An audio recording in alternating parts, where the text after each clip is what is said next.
Hey friends, welcome to this week's episode of Not Your Mama's Podcast. Today I'm excited. We have our special guest, Ilene Steinberg, also known as the Lice Queen. As the founder and CEO of the Center for Lice Control, she's on a mission to educate the public and eradicate head lice in the US.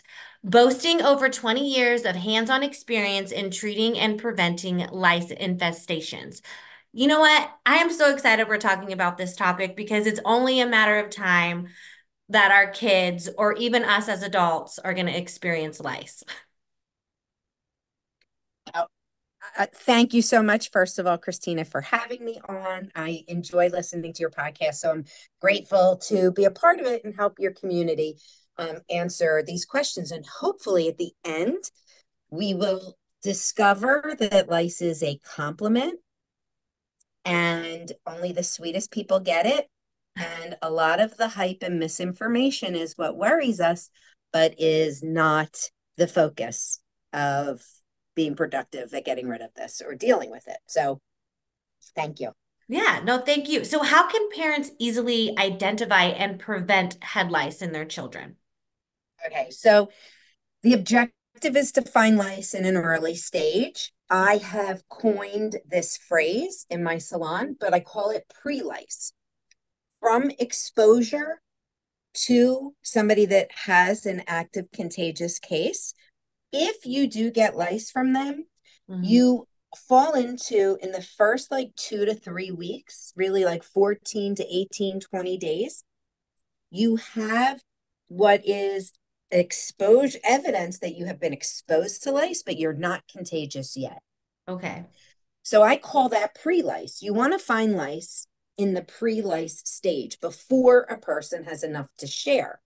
So recognizing that the life cycle is 7 to 10 days, takes 7 to 10 days for the nits, which are the eggs, to hatch, and another 7 to 10 days for them to mature. So that's your window. You want to find it before those first nits hatch and mature. So the bug, the adult females, what makes a person or an item contagious. Okay. And by item, I mean hairbrush. It's not in your house, so you don't have to clean your house. Hmm. But um, from exposure, it takes that amount of time for that new host who is now just left with eggs that are incubating to then hatch and mature. Once they mature, now that person is contagious. The longer they've had it, the more they're contagious. So finding lice in the pre-lice stage is not easy to see with a few nits because if you see one, you got lucky. And if you're new at this, Yeah. you're like, I have no idea what I'm looking at. Hmm. So the best is what I kind of developed in the salon to teach parents how to check easy is what I call a peace of mind combing head check. So you need a good knit comb. Okay. Really, any knit comb is enough to do a head check, but any knit comb, except unless it has a yellow handle, any knit comb with a blue handle or green handle or a red handle, they're not great. Or hit purple, I think there is. The Hmm. yellow one is, but I use a metal handled knit comb, which is the knit free Terminator comb. And that is good enough to check and treat with. But ultimately, by doing that peace of mind combing head check and wiping the comb on a white paper towel, that's how you're going to find lice at an early stage. And like I said, you want to find it in the pre-stage Hmm.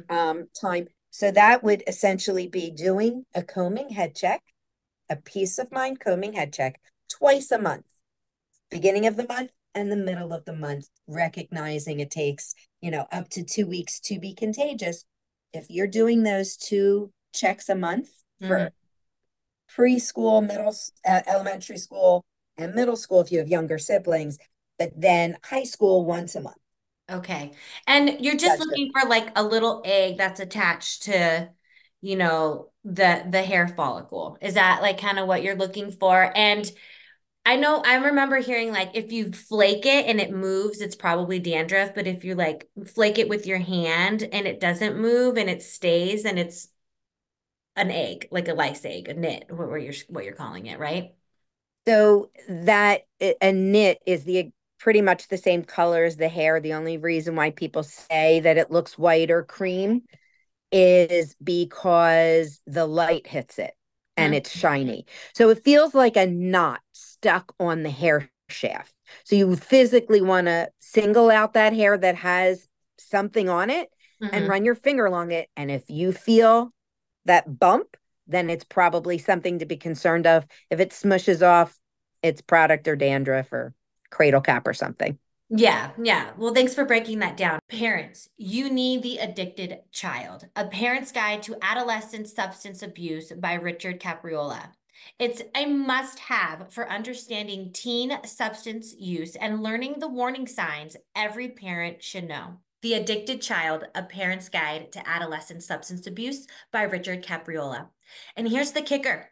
Richard spills the beans on explaining substance used by today's adolescents and how drugs work in the teen brain. He's even included important warning signs for self-harm and eating disorders and how to find the right help for your teen. And the best part is, you're getting all of these mind-blowing insights without breaking the bank. If you're a parent or know someone who is, this book is going to be your secret weapon. Kindle or paperback, grab your copy on Amazon or go to helptheaddictedchild.com. Insights in this book are pure gold. And spread the word, share the love, and let's empower ourselves with knowledge. And so, what are some common misconceptions about head lice, and how can the public be better educated about them? Okay, so real quick, I'm going to rattle off some things, but most importantly, you don't have to clean your house because head lice is not fleas or bed bugs. So you're not cleaning your house for nits or eggs that are laid in your house. It's only for that adult female because she's the contagious one. She's not leaving her human host for an inanimate object like the bed or a stuffed animal or anything like that, or the carpet or the sofa. Okay. So it's what happens on the carpet or the sofa when heads are together. That's it's head-to-head contact. Not everybody is itchy from having head lice. You don't feel the bugs actually crawling. You feel an allergic reaction to the bug bite. So if a person is having an allergic reaction, only then are they itchy, and that can take up to 6 to 8 weeks from exposure, Okay. and that person's been now contagious for a while. In addition to that, if you take allergy medication, which we're Mhm. getting into that season, you may Yeah. never be itchy because it's an allergic reaction that you won't feel. Lice like hair, doesn't matter if it's clean or dirty, and it doesn't matter what ethnicity you are. If you have hair on your head and you're a sweet person, you can get lice. Deterrent products, I wish I could say that they worked and I would invest in them and sell them, but people try and put, the shampoos and sprays and gel or hairspray. None of it. We treat people that use that stuff. Yeah. So none of that works. And then we'll get into this in another question, I imagine, but the over-the-counter products that have permethrin in them no Uh-huh. longer are effective. And so it's very hard to um, get rid of lice if you have had it a while Yeah. with the over-the-counter products. So I say that people that come into me now that have lice, they probably got it from somebody that's trying to get rid of it because nobody wants this. Yeah. Yeah. Makes sense. Introducing Ashton Rodenheiser, our visionary, our graphic magician. Step into the extraordinary world of visual storytelling with Ashton, our graphic magician. Experience the magic of turning ideas into captivating visuals where every stroke sparks creativity and ignites imagination. Passionate about empowering moms, kids, and women, Ashton transforms learning and communication through her giant charts and visual note taking expertise. With Mind Eye Creative Consulting, she's on a mission to uplift creativity and help others communicate ideas effectively. Ashton's silent illustrations break down complex concepts into easily understandable visuals, inspiring others to embrace her techniques. Join Ashton as she teaches sketchnoting skills to students and professionals, making doodling and drawing their best thinking thinking and learning tools. Join her at sketchnote.school. So, like, could you share some practical tips for schools and sports teams to effectively manage and like prevent head lice outbreaks? I love this question because we're so quick to rely on the school nurse Mm-hmm. or your daycare administration to like control the outbreak and communicate to people and tell you what to do. The reality is that let's go to the elementary school setting where most of this comes from. You have your school nurse that's managing your kid's classroom, but it's not your classroom and it's not your first grade or your third or fifth grade. It's the entire school that one person has now been put in control Mm-hmm. of an entire school's outbreak. Head lice control needs to be at home.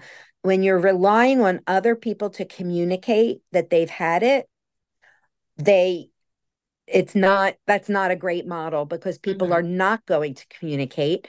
And if they do, schools are communicating less and less because lice is not a medical issue. It's a socially unacceptable thing to have, Yeah, makes which sense. is wrong. Which is Yeah. wrong because you get it for all the right reasons, because you get it from having head to head contact. So when families come in, I say, when have you snuggled? When have you hugged each other? When have you worked closely together where your heads are touching? And parents just watch your kids playing on the playground or with their siblings or in a classroom setting or play date. Their heads are touching all the time. They're space invaders. It's how they learn to Yeah. be connected and trust people and be safe. And then the huggers that love to hug, that's the sweet person that grows up to be that person that you want to be around. By telling them not to do these behaviors is just sad, right? Like that's Yeah. you're not letting them be who they are. But if you go back to that combing head check, if you do that combing head check, wipe your comb on a white paper towel, you're going to find the brown nits and lice on the white paper towel, but the white dandruff will disappear. So Mhm. that will tell you if you have it or not. Don't rely on school. And the school nurse is going to do a visual check, Yeah. and that's hard to find. That's hard to find in the pre-lice stage. You're only going to find an egregious case. But when it comes to the teams and school, if you have it, get over yourself. Tell people. Yeah. I mean, Just tell people people. used to get all you can. I remember like you'd get it from being in the sandbox, you know, when you were a kid and stuff. Um, and so kind of going back to what we were talking about earlier, like what is the most effective and safe treatment, you know, for lice, you know, products that parents can use at home, you know, without, you know, resorting to like pesticides or harsh chemicals and things like that. So if it smells bad, it doesn't mean that it works better. And people do truly believe. And so permethrin, which is a main ingredient in most of the over-the-counter products, whether they're a brand name or a store brand, if it says permethrin, the only time you're going to have a level of success by just following the instructions would be at that pre-lice stage. Hmm. Beyond that, it's really hard to get rid of because the combs aren't tight enough because they have a plastic handle. So you can find lice with it. Very hard to be successful removing the nits. Permethrin, because I'm pretty sure it has a lot to do with the pandemic, it was already growing resistant, but the people that had lice going into lockdown kept treating it with permethrin, and that's what makes it less effective. So then the people that didn't get rid of it, came out of the pandemic and were with people. And since they didn't get rid of it, they shared it, but they now shared a way more resistant strain of lice. So what I have affiliate services that I've trained and also use my products.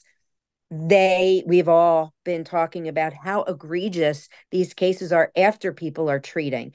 Yeah. So there are heated air device, which you have to be 3 or older to use. It's a good process. It's expensive, and that's a professional treatment. There are enzyme treatments. There's olive oil or conditioner and a knit comb. I've Hmm. tried it all. Yeah. Um, I was a pastry chef and I worked in a busy kitchen. So it was all about the process and being efficient. and being practical. So I developed a practical, efficient process. My key ingredient in my product is dimethicone, and the key to dimethicone, and there are products that you can get over the counter, Mm-hmm. um, but it's hard to find. So look for the word dimethicone. That will kill the bugs, and that's what we want. Mm-hmm. And then with my process that I developed, I is it, and it's done specifically so that people can be a professional service on their own. There's Yeah. a built-in safety net because we're so conditioned to get every last nit out. And the only reason in my process that you want to get the nits out, you're going to end the cycle with three total treatments. The first one being the big one with any process. The first treatment's a big one. The two follow-up ones treatments are done perfectly timed with a window of 2 to 3 days Mm-hmm. in the process of the life cycle so that we're ending the life cycle. After that life cycle is over, the only nits that are left behind are the nits that we're not going to hatch. 10% of them don't. Yeah. And then hatched nits are still on the hair shaft and they don't come out by themselves, they grow out. Okay. So if you have any length of hair, the only reason why you want to get them out is you don't want to have a false positive Mm-hmm. by seeing in it that is not viable anymore. And it is confusing because if you've gotten it, it could be in your circles. Therefore, you may have been re-exposed, which can happen.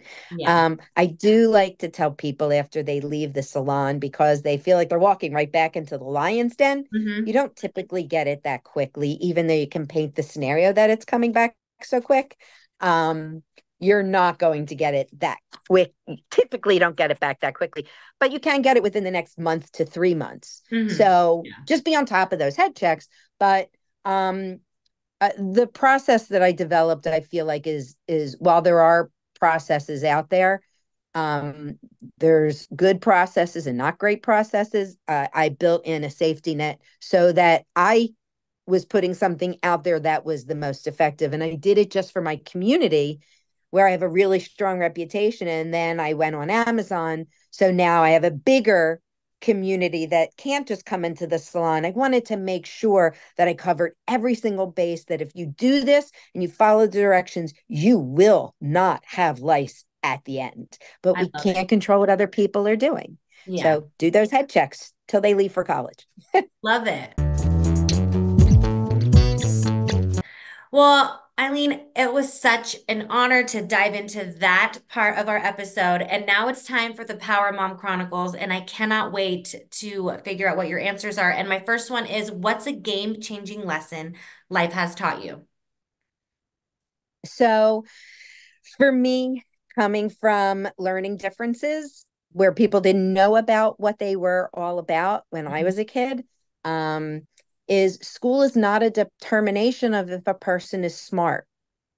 It just means that you can pay attention in class and know what to answer on a test or how to study. Mhm. We all have our gifts and interests are unique in how we as an individual see the world. I have something called dyscalculia. So not only could I not read, but I Mhm. didn't know the value of numbers. So I didn't know if 3 o'clock was later or earlier than 4 o'clock, or if a Mhm. dime was more than a quarter. It Mhm. was very hard for me beyond right and left. It was very hard to discern what's close and near because it all made sense to me. I just didn't have a definition for it. However, I was a great athlete and I could fix things innately. I just Mhm. understood how things worked, but that wasn't celebrated when I was a kid. Yeah. So it was a real struggle becoming an adult and learning these lessons as I got older. So for my kids, I learned through them how to pay attention to who they were and what they were interested in. And I have two kids that are great at school, and I have two kids that are very creative and great at other things. So Yeah, we all learn differently, and the school system definitely keeps a very rigid, structured, way of learning and how they like measure like success, and I put that in air quotes. And then my second question is reflecting on your journey, what practical lessons or insights can our listeners apply to improve their own lives? So, as a single mother of four Mm-hmm. and a business owner, 98% of what we worry about doesn't happen the way you play it out in your head. Mm-hmm. So, take each moment and handle it. And what I've learned is to treat worry as a positive.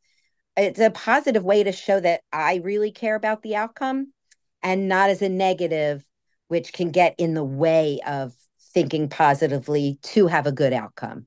Yeah, that's beautifully said. I love that.